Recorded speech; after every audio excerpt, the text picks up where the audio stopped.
Oke, selamat pagi, siang, sore, atau malam, teman-teman. Assalamualaikum warahmatullahi wabarakatuh. Oke, untuk kesempatan hari ini kita akan membahas terkait dengan apa saja gitu ya, teori-teori kontemporer dalam psikologi sosial gitu ya. Jadi, mungkin beberapa pembahasan ini akan menjadi landasan dari yang sudah kalian pelajari sebelumnya gitu ya. Ataupun, ternyata fenomena-fenomena sosial yang ada gitu ya, itu punya teori tersendiri gitu ya. Semoga teman-teman bisa mendapat insight baru terkait dengan pembahasan pada, siang hari ini gitu ya, pada kesempatan kali ini gitu ya. Ini kebetulan saya take videonya siang ya, jadi secara otomatis ngomong siang. Oke, pembahasan saya akan berfokus pada 4 level ini gitu ya. Jadi memang seperti yang kita pelajari sebelum-sebelumnya gitu ya, teori-teori psikologi sosial ini memang, bergerak di 4 ranah gitu ya, bergerak di bidang kognitif, motif, interpersonal, bahkan sampai grup ataupun cultural level gitu ya, di level kebudayaan. Nah, mungkin sebelum saya masuk ke 4 level tadi gitu ya, satu hal yang cukup menarik dalam pembahasan psikologi dan sebenarnya belum sempat kita bahas itu adalah, apa sih yang dialami oleh orang-orang yang berduka gitu ya.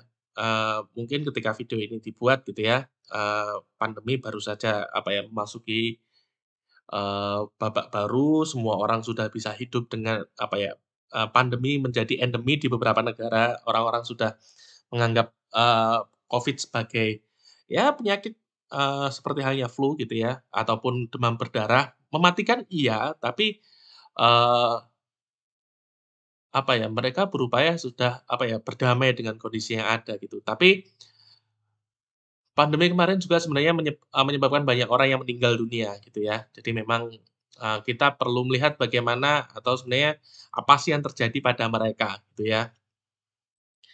Yang pertama itu adalah shock and denial. Jadi memang ketika kabar baru dengar gitu ya, itu kita nggak percaya, beneran nih gitu ya.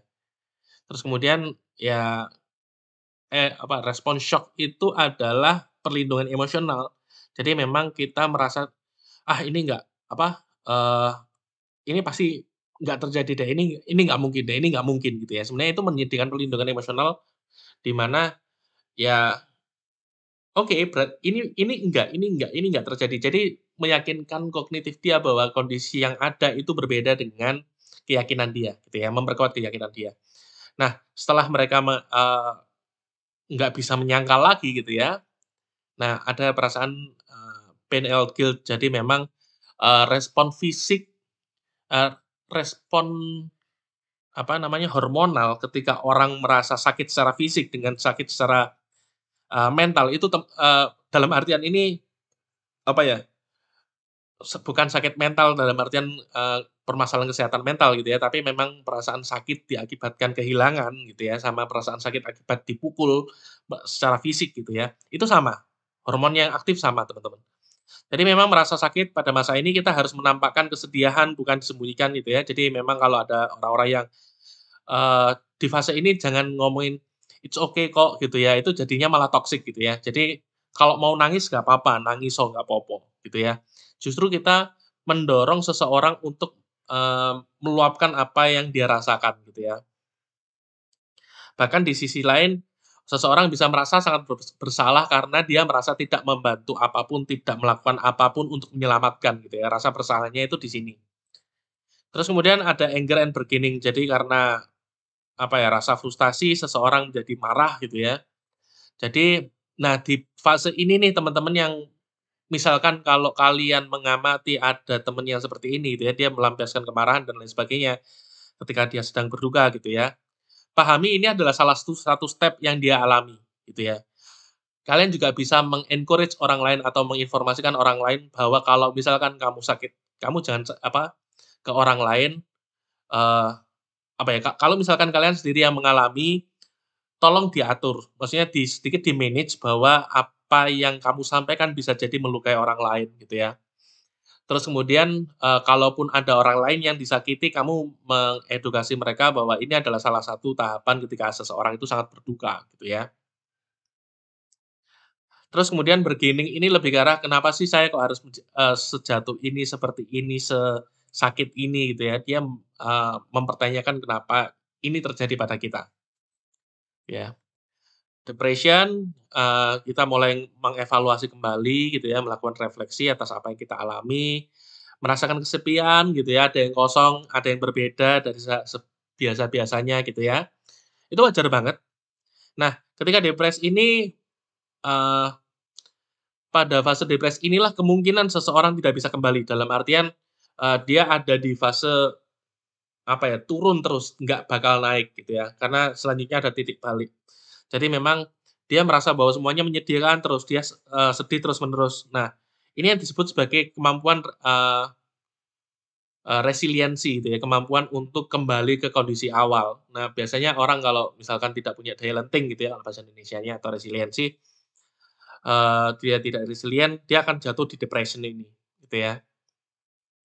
Tapi kalau orang sudah, mampu mengamati semuanya, dia mampu melihat bahwa oke, bahwa ini adalah, hal yang alami, hal yang wajar, atau misalkan ya mungkin ini adalah seperti halnya sudah disuratkan oleh apa, dituliskan oleh Tuhan gitu ya, bahwa oke, hidupnya mungkin cuma sampai di sini, atau misalkan ceritanya cuma sampai di sini gitu ya. Nah, ini kemudian ada titik balik, mulai membiasakan nggak ada kehadiran, orang yang tadi misalkan entah meninggal, entah, meninggalkan kita gitu ya, entah di-ghosting juga gitu ya. Ini kita kita udah mulai terbiasa gitu ya, lebih tenang, tanda-tanda psikosomatis berkurang. Jadi, psikosomatis itu mungkin kalau teman-teman harusnya sudah paham ya, tapi kalau misalkan belum paham, psikosomatis itu terkait dengan, respon fisik yang muncul akibat permasalahan psikologis gitu ya. Jadi kalau misalkan, apa namanya, kecemasan itu biasanya perutnya mules, terus kemudian, apa, pusing gitu ya, itu kan sebenarnya respon fisik akibat permasalahan psikologis. Terus kemudian selanjutnya ketika itu sudah mulai berkurang, udah, mulai merekonstruksi, menyusun kembali gitu ya, mulai beranjak, ke kehidupan normal lagi karena fungsi kognitif sudah berfungsi utuh, dan yang terakhir ada acceptance and hope gitu ya. Jadi kita bisa benar-benar menerima secara utuh dan mencari jalan untuk maju ke depan. Jadi memang pada fase ini, eee setelah titik balik ini udah kembali ke posisi awal gitu ya. Jadi kalau misalkan digambarkan ya ini kehilangan terjadi gitu ya, sedih, terus kemudian marah gitu ya, terus gitu ya, reflection and loneliness, titik balik gitu ya, dia mulai mempertanyakan, terus kemudian udah mulai tenang, physical symptom atau tadi, psikosomatis juga mulai berkurang gitu ya. Terus kemudian rekonstruksi, kemudian, dia kembali ke fungsi awalnya, terus kemudian dia bisa mulai menerima gitu ya. Jadi memang ini kayak roller coaster gitu ya. Jadi kalau teman-teman mengamati orang-orang yang kehilangan ini pasti terjadi gitu ya, tuh. Terus kemudian di cognitive level, oke kita masuk ke pembahasan pertama terkait dengan cognitive level. Jadi proses psikologi sosial yang bergerak pada atau dari proses berpikir manusia itu sendiri. Nah, aksesibilitas dan control level teori. Jadi saya akan memberikan dua pasang teori gini ya, teman-teman. Nah, aksesibilitas itu individu terkadang berpikiran sesuai dengan informasi yang sudah mereka dapat. Semakin sering informasi tersebut diakses, maka semakin kuat pula informasi, untuk di-retrieve, untuk diingat kembali, dikeluarkan kembali itu juga makin mudah gitu ya. Nah, di sinilah peran priming membentuk aksesibilitas. Mungkin contoh saat ini gitu ya, ketika video ini dibuat, mungkin teman-teman sangat, familiar dengan penyerangan, Rusia ke Ukraina gitu ya. Bagaimana media di Indonesia, let's say aku bisa bilang, eee, atau membentuk sudut pandang bahwa, eee, Rusia adalah pihak yang positif gitu ya, punya superioritas dan lain sebagainya, dan ini memang, didukung banyak penelitian karena ketidaksukaan mayoritas masyarakat Indonesia terhadap Amerika Serikat dan sekutunya gitu ya. Terus kemudian apa ya, tapi ada juga yang ngomong bahwa sebenarnya yang terjadi adalah priming. Jadi memang media diarahkan untuk membuat pemberitaan positif tentang Rusia gitu ya. Padahal korban yang berjatuhan di lapangan juga banyak. Korban-korban sipil jadi korban banyak banget gitu ya. Dan itu yang nggak diberi akses. Makanya kalau ditanyain Rusia, Ukraina gitu ya, kita akan cenderung memberikan respon positif terhadap apa yang dilakukan Rusia dibanding pada negara-negara yang Amerika Serikat atau NATO, negara-negara NATO gitu ya, di mana mungkin di tempat mereka masing-masing membuat, apa ya, sudut pandang bahwa apa yang dilakukan oleh Rusia adalah sesuatu kejahatan perang atau sesuatu yang jahat, sangat jahat, gitu ya. Bahkan, kemarin itu, kalau nggak salah asumsi ya, aku agak lupa, itu mereka melakukan wawancara ke dua belah pihak. Jadi ke dubesnya Rusia, juga ke kedubesnya Ukraina. Jadi waktu itu saya nonton yang Rusia gitu ya, eee, jadi ini ceritanya si dubesnya, jadi Joe Biden itu dia ngomong Joe Biden apa Boris Johnson ya? Boris Johnson deh, perdana menterinya Inggris. Dia ngomong, "Kami nggak mau duduk bersama dengan penjahat perang." "You mean Biden?" Gitu ya. Jadi, "Oh maksudnya Biden?" Gitu ya. Nah itu kan sebenarnya sebuah sindiran gitu loh, bahwa ya Amerika juga melakukan itu juga gitu loh, di sebelum-sebelumnya tapi tidak ada yang mempermasalahkan, gitu. Bahkan keadilan, kemarin juga ada yang menyuarakan, "Kalau kamu menyuarakan dengan keras apa yang terjadi di Ukraina, kenapa kamu lembek dengan apa yang terjadi di Palestina?" Gitu ya. Terus kemudian, oh ya, pandangan kenapa masyarakat Indonesia lebih positif terhadap Rusia itu selain priming, selain, ketidaksukaan terhadap Amerika, yaitu sikap positif, Kremlin gitu ya, Rusia terhadap negara-negara Islam gitu ya. Jadi mereka sering ngasih beasiswa ke Rusia, terus kemudian, bagaimana Putin juga sangat memahami bagaimana, orang-orang Islam gitu ya. Bahkan kalau teman-teman cari di YouTube gitu ya, dia sempat Putin itu sempat ketawa, eee, ketika menteri perdagangannya ngomong, "Nanti kita akan melakukan, peningkatan ekspor ke Indonesia, ekspor babi," gitu ya. Nah itu dia ketawa. Eee, Menteri Perdagangannya bingung ya, kasarnya kenapa ketawa, "Kamu tahu nggak, Indonesia itu masyarakatnya mayoritas muslim, di mana muslim nggak makan babi," gitu ya. Nah, dia ketawanya dari situ dan itu cukup viral di Indonesia sepertinya. Makanya bagaimana, eee, Rusia dilihat oleh masyarakat Indonesia ataupun, Rusia dilihat oleh masyarakat di negara lain, itu sangat berbeda tergantung dari informasi mana yang diberikan gitu ya. Nah, priming itu memberikan sudut pandang, yang mana yang mau dipakai gitu ya. Selanjutnya ada control level teori. Jadi memang ini adalah landasan dari social distance gitu ya. Jadi kita merasa berjarak dengan kelompok atau individu lain. Semakin merasa jauh, semakin kita cenderung merasa tidak mengenal gitu ya. Semakin kita tidak mengenal, semakin cenderung kita menggunakan stereotype, prejudice, dan kawan-kawan sebagai informasi awal gitu ya. Makanya, eee, kalau misalkan semakin dekat, semakin kenal gitu ya, misalkan gini, kayak orang orang suku Jawa secara umum sama orang, eee Jawa subculture Using gitu ya, atau orang Jawa subculture, Madura, orang Jawa subculture, Tengger gitu ya, Jawa Tengger. Nah itu kan mereka juga kita masih lebih mengenal mereka daripada, eee, orang Makassar sama, orang Makassar, orang Bone, orang Maros gitu ya, itu beda-beda ternyata, beda setahu saya itu beda, mereka beda suku gitu ya. Nah, itu juga menjadikan, bagaimana kita mengenal mereka. Kalau orang Makassar ya kita ngomongnya, orang, suku Makassar gitu ya, padahal ya suku di Makassar aja ada beberapa gitu loh. Jadi tidak bisa serta-merta disamain. Nah, makanya cultural level theory ini menjadi landasan dari social distance, gitu. Jadi bagaimana kita memikirkan terkait dengan kelompok lain, ataupun merasa berjarak, baik itu jarak secara fisik, ataupun jarak secara emosional. Jadi kalau misalkan ada anggota kelompok yang dalam tanda kutip "membelot" gitu ya, atau memiliki pendapat yang berbeda dari kelompok mayoritas gitu ya, itu menandakan bahwa dia memiliki cultural level yang cukup tinggi gitu ya. Jadi mereka merasa ataupun dia merasa bukan menjadi bagian dari kelompok tersebut gitu ya. Nah, selanjutnya ada social information processing dan elaboration likelihood model. Jadi kalau tadi sempat kita bahas di part sebelumnya aksesibilitas gitu ya. Social information processing ini bagaimana cara kita menggunakan kognisi untuk memproses informasi sosial gitu ya. Bagaimana kita membentuk kepercayaan, bagaimana kita berupaya menerima ataupun membentuk impresi kita ke orang lain, bagaimana menentukan sikap, bagaimana menentukan, menerima atau tidak persuasi yang dilakukan, ataupun ya ketidaksadaran dalam pengambilan keputusan gitu ya. Jadi kalau kita terlalu capek kemarin sebenarnya ini sempat kita bahas, gitu. ELM gitu ya, itu bagaimana kita bisa mengubah sikap dan seberapa kuat perubahan sikap tersebut. Jadi kalau misalkan ada orang yang sangat ngotot gitu ya, dalam artian, pendapatnya kukuh, teguh gitu ya. Ada juga orang yang, eee, apa, eee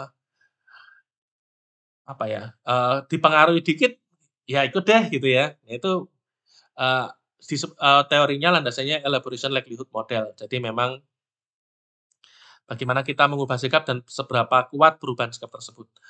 Bagaimana proses persuasi bekerja dalam kehidupan sehari-hari. Ini, lebih dalam lah ya gitu ya.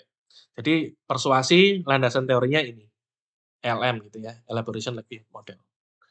Sosial cognitive theory menjelaskan bagaimana cara kita mengubah masyarakat dalam konteks luas. Tadi kalau misalkan, ya ini masih tetap ranahnya kognitif ya teman-teman, tapi bagaimana ini pemikiran yang sama itu tersebar di dalam, satu kelompok masyarakat gitu ya, memetakan apa yang terjadi dalam masyarakat atau dalam kepala orang banyak. Jadi, apa ya, kognitif dalam masing-masing orang dikumpulin, disatuin, dilihat polanya, itu sosial cognitive theory. Jadi memang ini cenderung memiliki implikasi yang sangat luas ketika informasi disampaikan gitu ya, disampaikan berulang-ulang, aksesibilitasnya tinggi gitu ya, terus kemudian, eee, kecenderungan untuk social information processing-nya cepat gitu ya, karena sangat membanjir informasinya, maka sebuah pengetahuan akan dianggap sebagai rahasia umum ataupun pengetahuan umum dalam kelompok masyarakat tersebut gitu ya. Nah, selanjutnya ada motivational level, jadi bagaimana kita didorong melakukan sesuatu. Nah, sempet kita bahas ya waktu itu cognitive dissonance theory, jadi kita tidak mau berbeda kita cenderung menghindari perbedaan antara pengetahuan yang sudah kita miliki, eee, dan skema atau, pengetahuan yang dimiliki atau yang kita temui dengan skema atau pola pikir yang sudah ada gitu ya. Jadi kita menghindari perbedaan antara kenyataan sama, eee, asumsi dasar atau menghindari perbedaan antara realita dengan keyakinan gitu. Nah, kita akan merasa tidak senang apabila pengetahuan tidak sama dengan kenyataan yang ada. Dalam konteks ini, bagaimana menjadi berbeda dengan kelompok yang berasal dari kelompok yang sama. Jadi memang, menjadi orang yang punya pendapat berbeda di dalam kelompok itu bukan sesuatu yang menyenangkan, teman-teman. Selanjutnya ketakutan, terror management theory. Jadi ketakutan akan kematian merupakan hal yang wajar dan ini kalau di Freud mereka menyebutnya sebagai thanatos gitu ya, insting mati. Ini merupakan landasan dari mengapa kita mempertahankan self esteem dan melawan prasangka. Jadi teman-teman sempat ingat ya di beberapa minggu pembahasan sebelumnya, kecenderungan perasaan terancam pada manusia itu bisa jadi bentuknya real gitu ya, ancaman terhadap fisik bahwa kita kalau misalkan ada orang ngacungin golok gitu ya, atau ngacungin celurit gitu ya ke kita, ya itu merasa terancamnya nyata gitu loh. Kalau kita kita kena cerot gitu ya, ya kita bisa aja mati gitu loh. Nah, tapi ada juga yang sifat ancamannya itu unrealistic, ya sifatnya kayak mengancam self esteem ini gitu loh. Makanya beberapa orang, berupaya untuk meningkatkan self esteem mereka, mengupayakan untuk, self esteem mereka tidak dilukai oleh orang lain, oleh pihak lain gitu ya. Itu yang menjadi dasar dari terror management theory. TPB, Theory of Planned Behavior, sama social comparison. Kalau social comparison teman-teman sudah pernah ingat ya? Oke, TPB dulu. Ada yang mengatakan bahwa, ya bagaimana kamu bisa menerka apa yang akan dilakukan oleh seseorang gitu ya. Ada yang mengatakan ya itu kalau misalkan dari sudut sudut pandang behavioris kan itu sebagai hasil dari reward gitu ya. Atau, upaya, kalau misalkan dia social learning itu adalah upaya dia untuk menghindari, punishment gitu ya. Tapi ada juga yang mengatakan bahwa sebenarnya, apa yang dilakukan manusia itu selalu penuh rencana gitu ya. Contoh, nanti sore mau makan apa?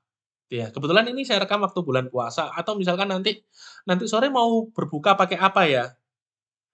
Kalau misalkan kepengenan kita kan, ya udahlah pengen apa, pengen, ricis lah, pengen, gacoan lah, pengen apalagi KFC lah, pengen apa gitu ya, tapi ngelihat dompet masih ada tinggal 10.000 doang sama beras gitu ya. Ya nggak mungkin dong kamu beli itu semua. Makanya, ya yang paling mungkin kan, oke nanti sore beli es sama beli lauk buat dipakai sahur buka sama sahur gitu ya. Nah itu kan sebenarnya merencanakan, oke nanti berarti jam 4:30 berangkat beli makan, beli es, terus kemudian ya udah nanti malemnya sayurnya diangetin atau ya udah nasinya panas gitu ya, sayurnya pakai yang ada, ya itu yang kita lakukan gitu ya. Jadi memang bagaimana upaya kita untuk memahami, memprediksi, dan mengubah perilaku dari kebiasaan yang dia lakukan. Jadi memang semua itu sudah terencana gitu loh.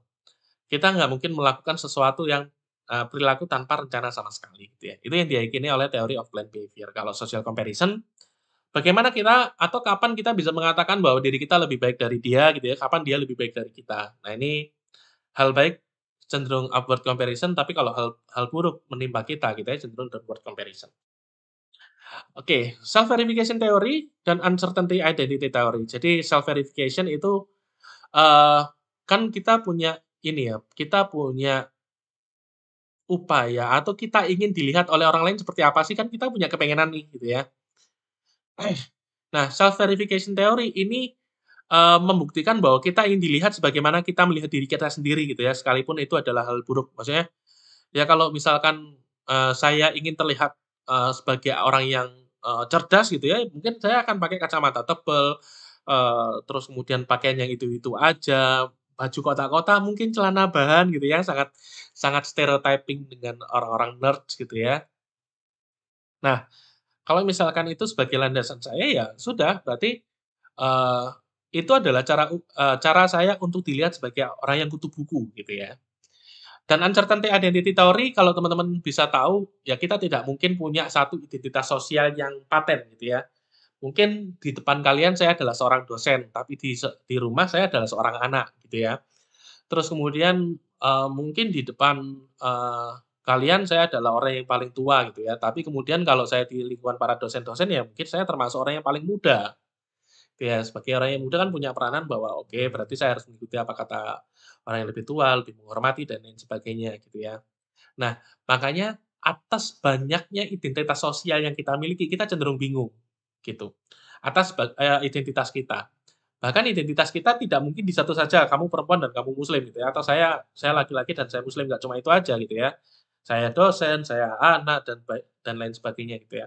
Maka upaya kita untuk, cenderung mengurangi ketidakpastian dengan upaya ya bagaimana kita mendekatkan satu identitas dengan identitas lainnya gitu. Oh ini N-nya kurang, tak hapus lah nanti. Optimal distinctiveness theory gitu ya, jadi bagaimana kita membedakan diri kita dengan orang lain yang berasal dari kelompok yang berbeda. Ingat kembali kapan kita menggunakan kita dan kamu. Kita dan, kamu dan kalian. Sorry, kami, kami dan kita. Kamu dan aku gitu ya. Nah itu sangat, apa ya, jadi upaya kita tadi kan kita ingin berbeda dengan yang lain. Jadi kita ingin sangat terlihat berbeda dengan misalkan kalau kebanyakan mayoritas ngomong bahwa, eee, apa namanya, Rusia adalah negara superpower yang cenderungnya positif gitu ya karena perang Ukraina ini dan karena framing tadi. Tapi tidak ada perang yang membawa sisi positif gitu ya. Nah, pendapat kita yang sangat berbeda ini membuat kita seakan-akan dilihat, "Kamu tuh kok aneh sih?" gitu ya, "Kok nggak terlihat seperti yang lain juga?" Gitu. Nah, interpersonal level bagaimana proses interaksi antar individu secara lebih spesifik. Nah, ini yang pertama ada need to belong teori. Jadi memang, eee, manusia selalu ingin menjadi bagian dari kelompok tertentu dan ini adalah kebutuhan, teman-teman. Jadi memang need ya, ngomongnya udah need. Jadi keinginan untuk bergabung, berafiliasi pada kelompok tertentu. Semakin kuat kamu melekatkan dirimu dengan kelompok, maka keinginan untuk menjadi bagian dengan kelompok atau berperilaku seperti halnya kelompok semakin kuat juga, gitu.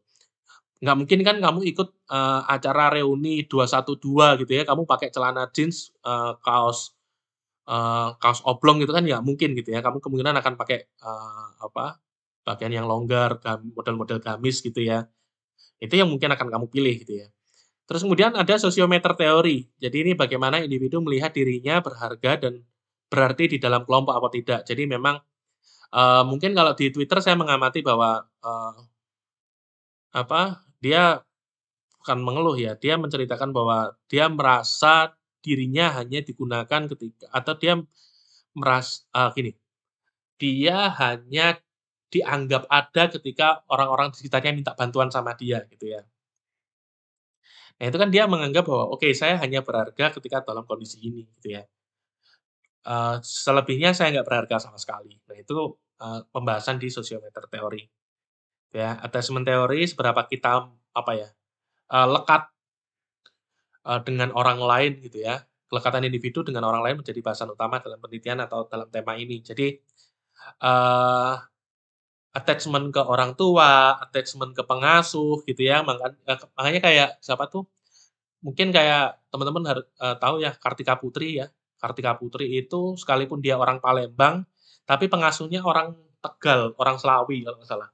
Nah, orang Tegal, orang Slawi itu kan ngapak bahasanya, bahasa Jawanya dia ngapak. Makanya karena dia memiliki kelekatan yang sangat kuat dengan pengasuhnya gitu ya, ya dia menguasai bahasanya, ya bahasa ngapak juga dia bisa gitu loh.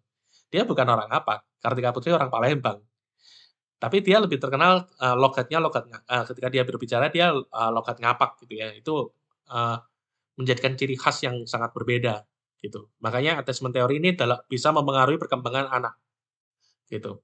Shared reality theory ini menjelaskan bahwa dalam kelompok yang sama terdapat pandangan yang cenderung homogen atau pendapat tentang suatu kejadian yang relatif sama. Jadi memang tadi, sosial kognitif gitu ya, semua apa, memiliki informasi yang sama, keyakinan yang sama, dan itu proses distribusi informasi tadi itu melalui shared reality theory, gitu.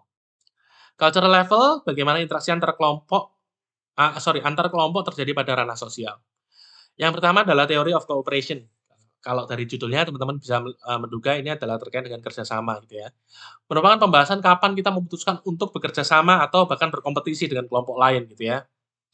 Nah, kerjasama sendiri memiliki dampak yang, nano-nano gitu ya, ada yang positif, ada yang negatif. Nah, eee, kalau sisi positifnya pasti meniadakan konflik gitu ya, terus kemudian kalau negatif meniadakan konflik, terus kemudian, memiliki target, atau tujuan bersama, tapi negatifnya ketika tujuan sudah tercapai atau musuh bersama sudah dihilangkan atau tidak ada gitu ya, ya mereka akan menjadi kelompok yang berkompetisi lagi gitu ya.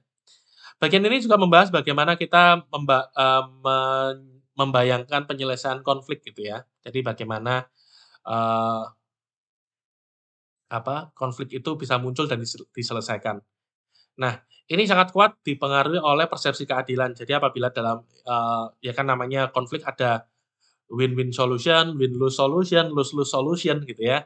Nah, apabila masing-masing pihak menyepakati bahwa apa yang mereka dapat adalah sebagai bentuk keadilan gitu ya, ya mereka akan saling menerima dan jatuhnya win-win solution. Kalau misalkan satu pihak memaksakan, dengan artian bahwa misalkan pemenang dan yang kalah gitu ya, dan yang kalah merasa bahwa, "Oke, ini memang layak karena saya kalah perang," gitu ya, ya itu kan jatuhnya win-lose solution.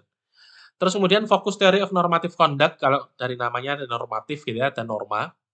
Pembahasan mengenai mengapa dan kapan kita akan mematuhi aturan, gitu ya. Jadi, eee, ada aturan yang bertentangan, aturan yang ada kadang bertentangan antara inductive norm, antara seharusnya gitu ya, kondisi ideal dan descriptive norms atau yang apa ya, oh sorry, what should be done sama ini yang satunya, apa yang terjadi di lapangan dan apa yang seharusnya, gitu. Nah, atensi individu akan cenderung menentukan aturan mana yang dianut. Jadi kalau injunctive norm itu what should be done, oh ya ini, aturan ini ya, apa namanya, aturan yang seharusnya gitu ya, idealnya seperti apa. Terus what have to do yang deskriptif itu, faktualnya seperti apa. Nah, eee, mungkin gini, contoh yang paling sering, focus of normative conduct ini mungkin paling banyak digunakan pada, ini, apa namanya, hukum ya, norma hukum. Ada tuh yang biasanya ada lampu perempatan gitu ya. Sebenarnya secara aturan hukum kalau misalkan tidak ada tulisan belok kiri jalan terus, itu teman-teman harus berhenti, gitu ya. Tapi, eee, injunctive norm-nya bahwa, "Oke, kamu harus berhenti," tapi kenyataannya gitu ya, descriptive norm ya banyak orang yang tetap nerobos aja kan. Tapi ketika ada polisi semuanya berbeda. Nah ini, pembahasan terkait dengan normative conduct. System of justification theory gitu ya, ini adalah yang pertama teori ini membahas tentang apa yang dilakukan oleh individu ialah untuk mempertahankan status quo atau status ya tadi, teman-teman apa ya, kita cenderung menghindari adanya perbedaan keyakinan sama fakta yang ada di lapangan. Nah itu disebut sebagai status quo, status ideal gitu ya, status yang sudah ada. Nah ini, jadi landasan juga bahwa orang-orang itu ingin berjalan, ya udah kayak gini aja deh gitu ya. Kalau misalkan ditindas, ya udah ditindas saja terus deh gitu ya. Karena beberapa kondisi mereka sudah belajar untuk menerima keadaan yang ada, dan itu mereka merasa bahwa hal itu tidak bisa dirubah. Itu lebih dikenal sebagai learned helplessness.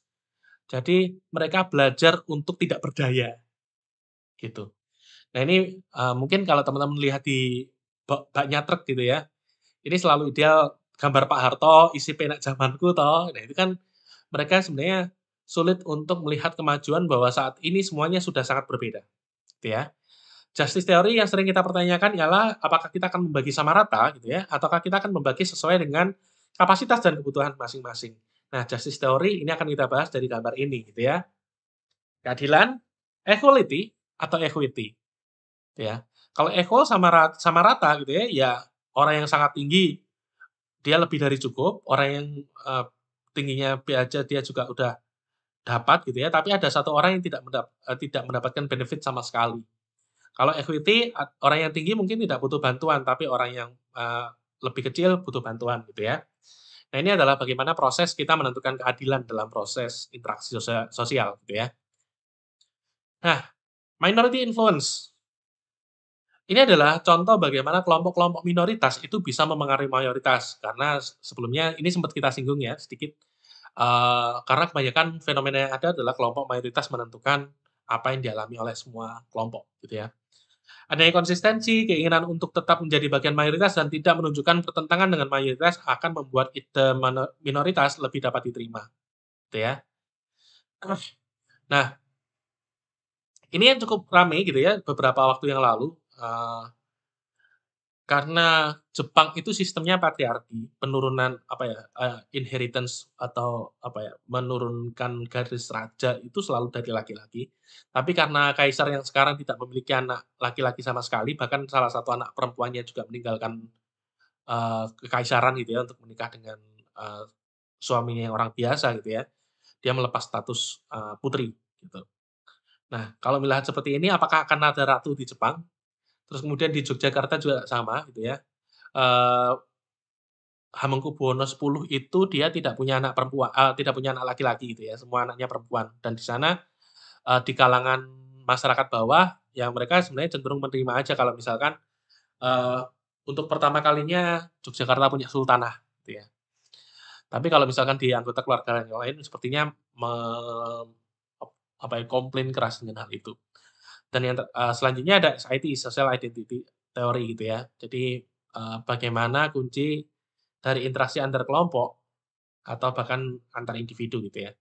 Bagaimana identitas sosial yang melekat turut membentuk perilaku dan sikap kita terhadap orang lain. Ini sangat kompleks, SIT, Social Cognitive, terus kemudian, eee, Social Information Processing, terus kemudian, information yang tadi menyebar tadi ya, penyebaran informasi tadi itu juga sangat mempengaruhi SIT ini. Self categorization theory sama social dominance. Nah, ini anak kandung dari SIT sebenarnya. Bagaimana kita melekatkan identitas dan merasa kita sangat memiliki chemistry, sangat memiliki kelekatan, kedekatan dengan kelompok gitu ya. Nah, ini dari sudut pandang bagaimana mereka mengidentifikasikan dirinya ya. Kalau tadi kan, bagaimana mereka berpikir tentang kelompoknya, kalau ini bagaimana dia melekatkan diri dengan kelompoknya.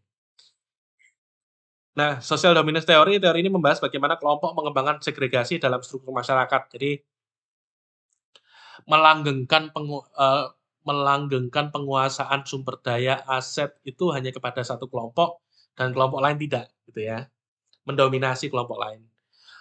Mungkin kalau contoh Hindu Bali mungkin tidak lagi relevan ya, karena Hindu Bali sebenarnya tidak ini, tidak terlalu ini. Tetapi kalau misalkan Hindu India sepertinya masih bisa pembagian kasta-kasta di sana. Oke, terima kasih. Nah, mungkin ini adalah pembahasan terkait dengan, eee bagaimana teori-teori kontemporer membentuk teori-teori yang sebelumnya sudah kita bahas gitu ya. Jadi pembahasan lebih spesifik lagi, lebih dalam lagi, sangat banyak sekali. Jadi kalau teman-teman berminat untuk masuk ke sosial gitu ya, melihat fenomena-fenomena lapangan yang ada, ini adalah menjadi batu loncatan, oke apa aja yang bisa saya pelajari. Mungkin itu aja dari saya, terima kasih untuk kesempatannya hari ini gitu ya, semoga bermanfaat, semoga jelas ya teman-teman. Apabila ada kurang lebihnya mohon maaf, kita akan berdiskusi di, eee, sesi selanjutnya.